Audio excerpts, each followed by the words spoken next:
Hello, Saudi, Namaste, Bonjour, and so on. Today is just a relaxed, impromptu, informal chat. Sampalampapa, or something like that, is the Pali word for idle chat, chit-chat, gossip, that monks aren't supposed to do. And this isn't that, because I haven't really got much of that nature to talk about. But today I thought sometimes the local people here, and people from further afield, Thai people, actually also an American couple, and some, I think they were Canadians, came. They just come by, stop at the monastery, and if I'm here at my kuti, they'll come and join me here on the veranda and do just that, chat, informally, no ceremony. Of course, especially if they're Thai people, they observe the usual monastic formalities, etiquette, greetings, bowing and such like, but in a very natural and relaxed fashion. And it gives me great pleasure to be able to talk about the Dharma with people in that natural, very real environment. Of course, the Dharma is about the truth, nature and reality, what is real. So why hide it in such formality as we so often do, and with so many words? Which brings me on to, really, this isn't a questions and answers video today either, but I have a lot of questions to which I have provided my point of view, which I hope answer your inquiries directly to each of the individuals concerned, many by email and many in the comments. Not so many in the comments as I get through emails, perhaps because in the email format you feel you can type away a little bit more words, a few more lines, and that's great, and I do love to receive emails, all emails, and read your comments and look at the questions you have.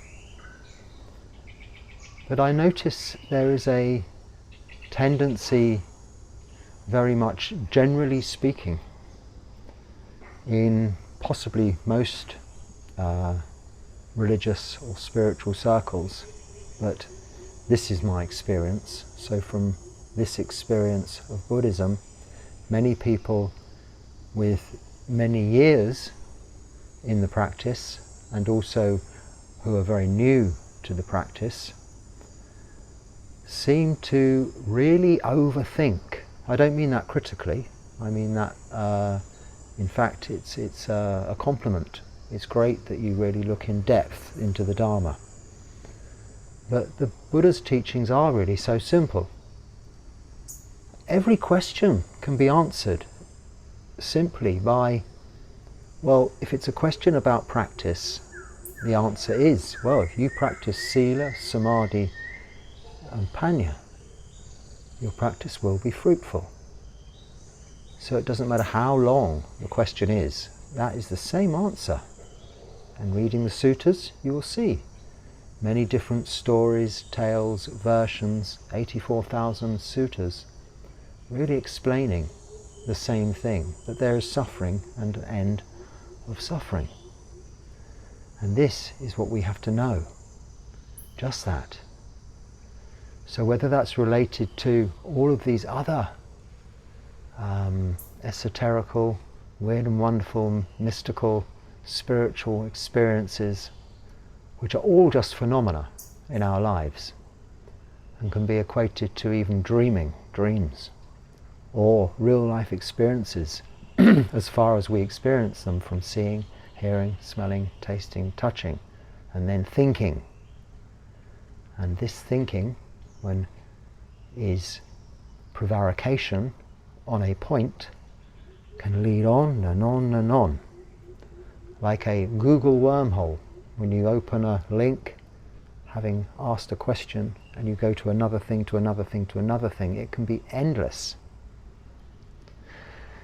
This is possibly how you found me on this YouTube, by that very same process. And you may have gone by now to the next little pretty picture that comes up underneath. Not that this would have been a very pretty picture, but you clicked it. Whatever your reasons, if you're still here, then you may be hearing something of interest. So stay a minute more, because I've got a little bit more to say, which is useful in our everyday lives. And that is what I discuss here in this relaxed, informal environment with people from all walks of life, and from Thailand and from different countries. But mainly Thailand, and this is a Buddhist country. So often, and I don't speak Thai, and they will often only speak a little English. And more their point to talk to me is to ask if there's anything I need, because they can speak a little English and they can translate and help me with that. And I'm so happy to say that, you know, I'm so well supported here. I really don't need much help. At the moment there's just some things that need to be sorted out with regards to my staying here in terms of visas, but that's a usual thing, and I must say it's a lot easier sorting that out here than it was before. It's a little bit more difficult in India. I'm not talking about for monks. They don't have a specific monastic visa there, but for tourists in general, and I don't mind saying British tourists in particular, it is very difficult these days with regards to the visa process there in India. But that aside, it's great talking about the Dharma to people who are interested. Now, it's useful for me too, because this is a conversation I'm having with just the camera, or a phone even, sitting on top of my newel post at the top of the stairs there. And I'm just rambling on, but I don't get the opportunity to speak for nearly 2 months that I've been here. I haven't had a full conversation other than that I have with my mother once a week, not so often, maybe every couple of weeks. I speak to my mother back in England to see how she's doing. She was a little unwell recently, so I wasn't even able to speak to her much then when she was in hospital. But now she's home, I've caught up with her, and I listen to the goings on in her life, and she's interested to hear how I'm doing here. And that's it as far as conversation goes. And you know, I don't miss it at all. So many questions. For instance, for example, if I was back in India, where I had many English people, English-speaking people, I no doubt by now would have had the conversation about my visa. I won't say visa problem, because it's not a problem. It's just a which way to go with it issue thing. But I would have probably had half a dozen conversations each and every day of the week, and continue to until I actually get it finished, signed, sealed and delivered, and then probably continue to talk about it thereafter and into the future until it's time to do the whole process again. And that seems normal at the time, all those conversations. It's important, isn't it? You need this visa, otherwise you can't stay. Now, look at this situation. I haven't had one conversation about it, and frankly I haven't even thought about it much because of that. But it is still getting done, and will get done, without sampalampapa, or prevarication, or idle chit-chat, that gets us nowhere. And this is how our thoughts work. This is why sometimes when we have a fairly simple question, am I practicing correctly? We don't say that. We give so much credit and thought to what we think we're doing wrong, which could be something you're doing right, or something we think we're doing right, which could be something we're doing wrong. We prevaricate, we think about it, we speak about it, we write it down, when simply you can ask yourself, well, am I following the Noble Eightfold Path? Am I establishing right view? Do I have the right intention? Is my speech right? Right speech? Are my actions, in bodily actions and the things I do, right? Is my livelihood as it should be? Could I make adjustments there? Am I putting in the right effort? Am I practicing mindfulness? Am I meditating? I hope I didn't miss one out there. I don't think so. So right view, right intention, right speech, right action, right livelihood, right effort, right mindfulness, and right concentration or right meditation. If you are following that path, then your practice is sila, morality, moral virtue, samadhi, which is meditation and mindfulness, and panya, the development of wholesome mind states and the reduction of unwholesome mind states. If you're following that Noble Eightfold Path, practicing those three segments or categories within that Noble Eightfold Path of sila, samadhi and panya, then yes, you are practicing correctly. A monk in India asked me when I was first going on Tudong, what are you going to do when you need help? Who are you going to ask? And I said, oops, well, I don't know. I won't be able to ask anyone. I'll maybe Google it or come back here.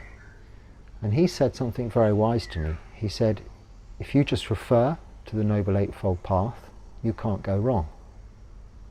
And that stuck with me.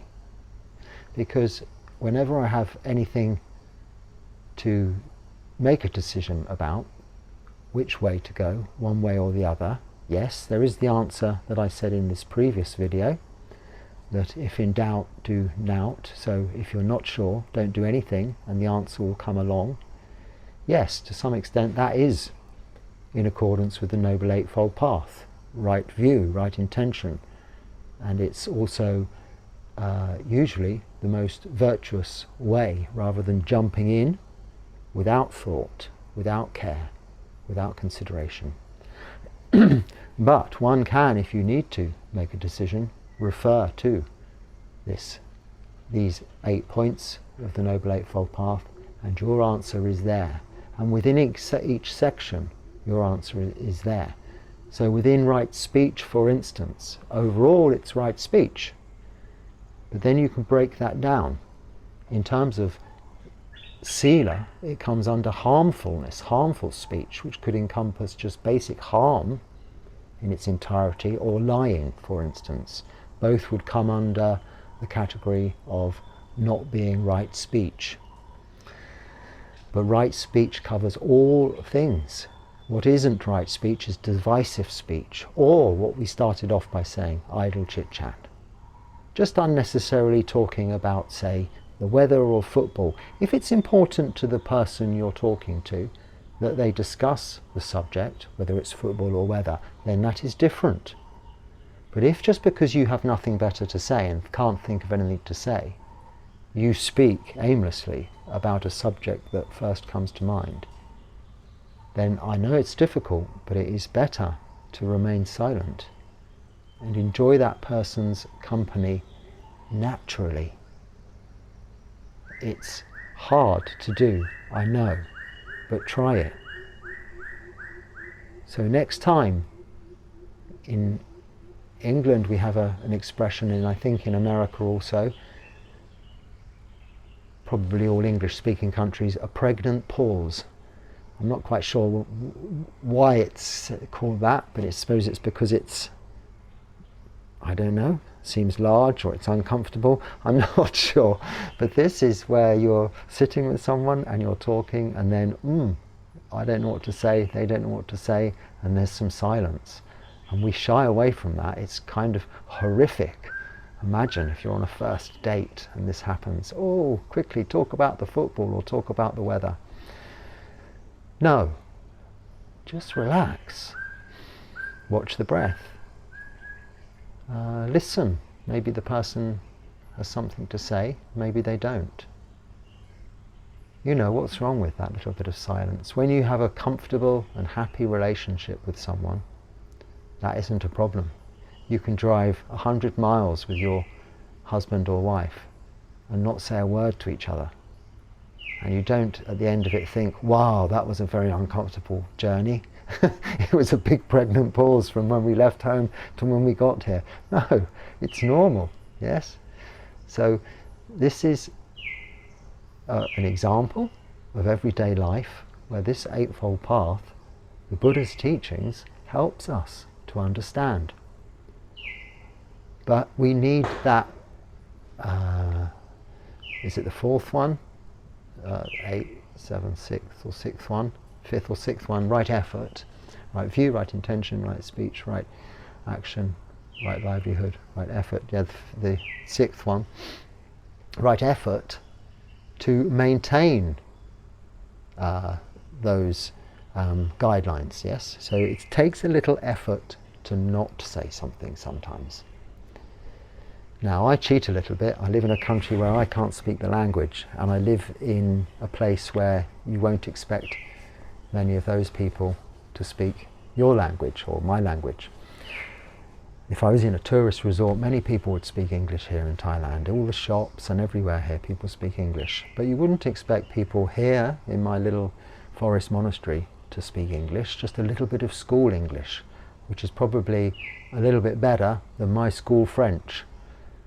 That's why I said bonjour at the beginning. A tout à l'heure. Comment allez-vous? I've got a bit more French. That was so many years ago that I was at school, whatever, nearly 50 years ago. No, not that many, 40 something years ago since I was learning French. I know so much more French than I've managed to pick up in now 9 years of coming to Thailand.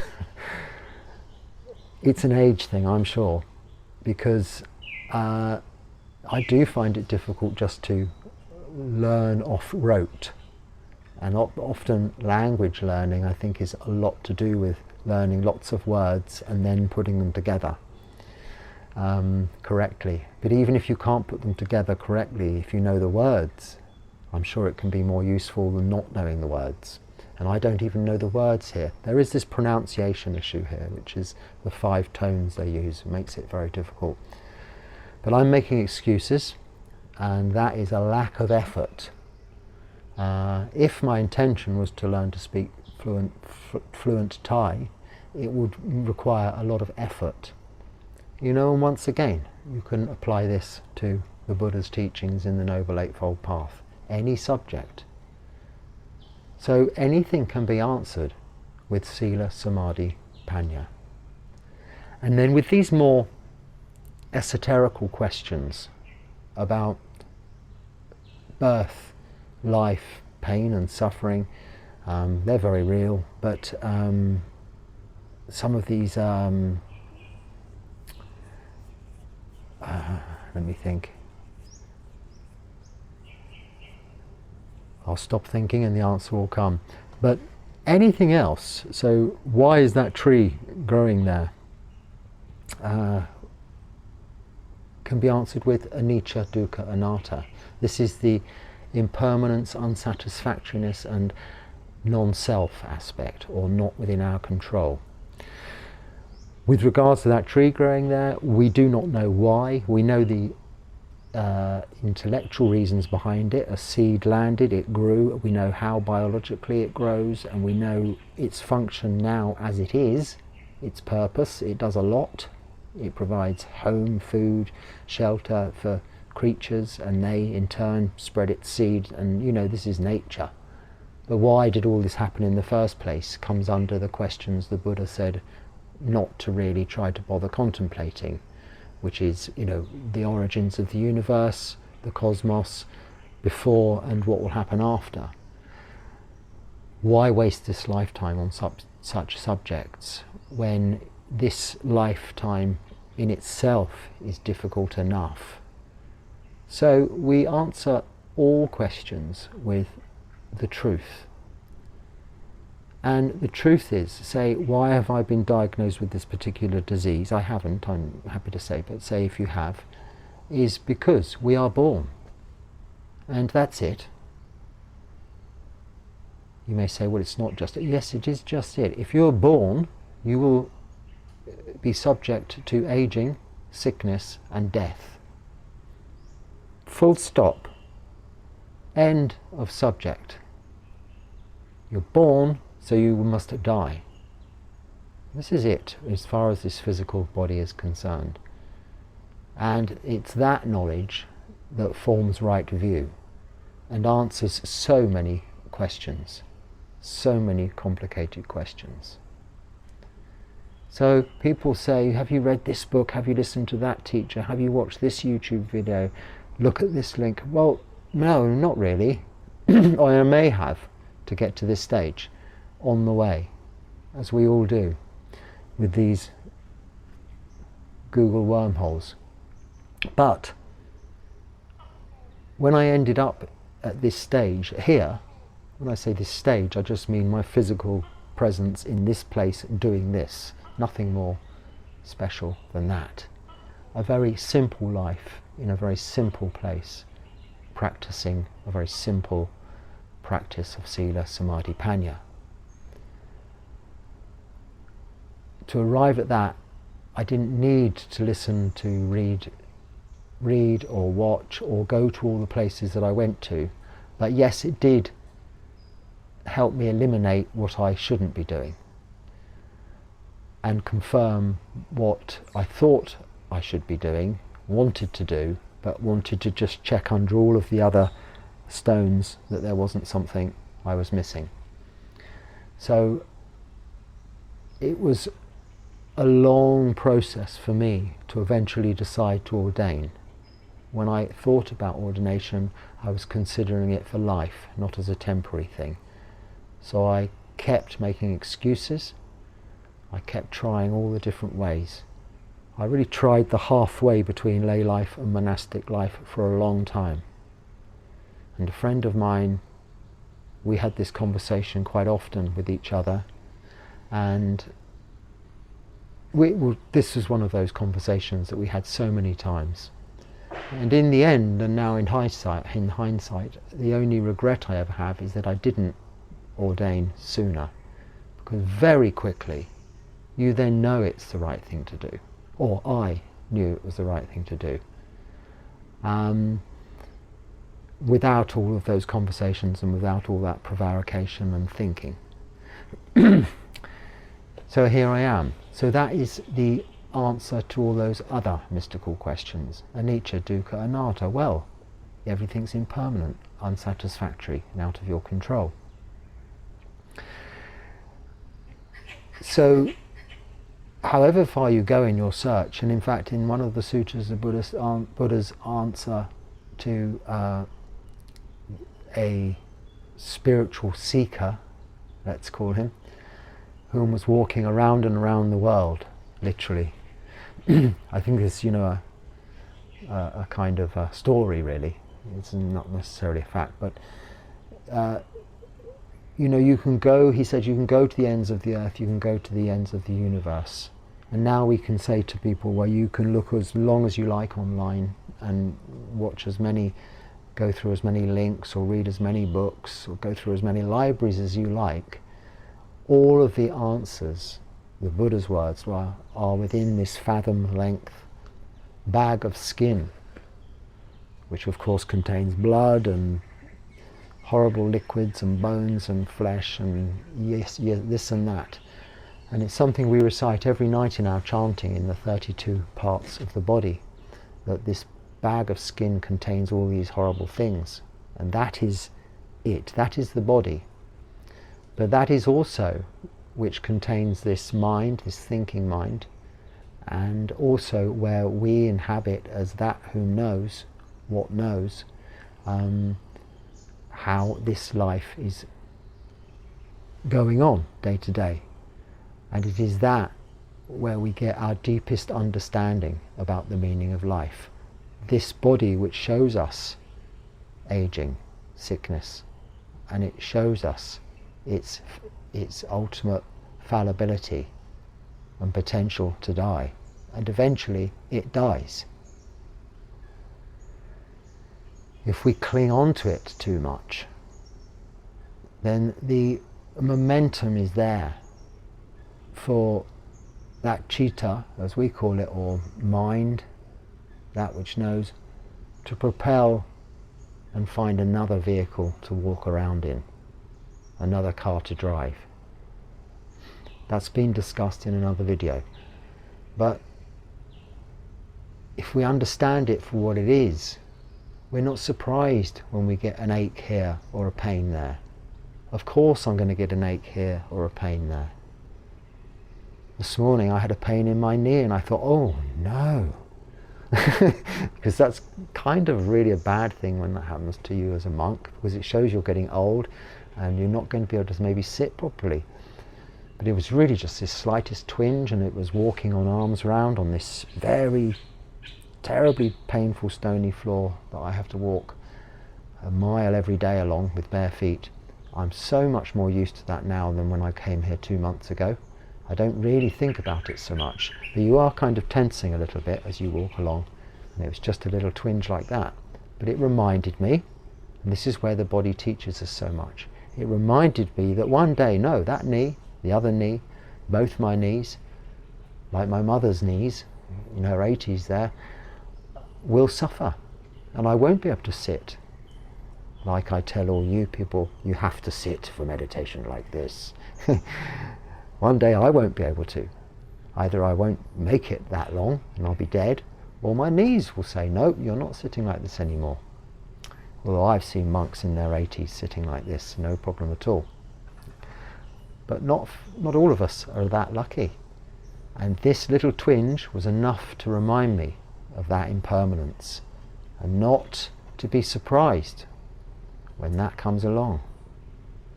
So when we're diagnosed with something horrible, well, it's also inevitable. It happens. So I just want to finally say one thing, which is what I was going to talk about, which I should have done at the beginning, really, because that was what I was going to talk about today. But I'll have to save it for another video now. And I think that's what I'll do. I'll save it for tomorrow's video, because I've said enough for today. It's very nice to talk informally like this. It's not to say that there's anything wrong with the formal teachings which I watch and look forward to and benefit from very much so on YouTube, on this format. But today I'm just trying something slightly different. I also wanted to test this video thing is working, because the last video I did something, or it did something, as a result of anicca, dukkha and anatta that made the sound different to the picture, not synced, which looked terribly bad, really. Anyway, I thought there's nothing you can do about that, but some amazing subscriber very kindly, and I'm so grateful, did something to it, sent it to me back, and I have re-uploaded it, and it's all fixed, that little issue. I'm hoping this video is going to work properly, and that problem was my fault, where I went from one place to another, and I think I might have pulled the wire out or made this very, it's a very, very basic phone that I'm using to do this. Go a bit slow in one respect or a bit fast in another. I don't know how these things work. But anyway, I mucked it up somewhere. And this very kind subscriber fixed that little problem for me. So thank you to them. I won't say their names because they sent me an email, and I don't say people's names when it's an email, only when it's a comment. Because if you want to speak to me privately, it's email, and that's on the description. But if you want to talk openly, it's comments, and that's in the usual place. So I hope that I've said something useful in there today. In which case, please, you can use that. If not, you can ignore it, and hopefully stick around for the next video where I might say something more useful. So for now, I will say au revoir, tout à l'heure. It's just Sawadee again in Thailand, and really just namaste again in India, and in good old Blighty or England, Angleterre, Angrit. It's goodbye, and down under there, or over to the right or left a bit, however you look at it, good day, I think, to my Australian friends. And there are a few of those now watching, so that's all very exciting. So thank you for watching, and goodbye.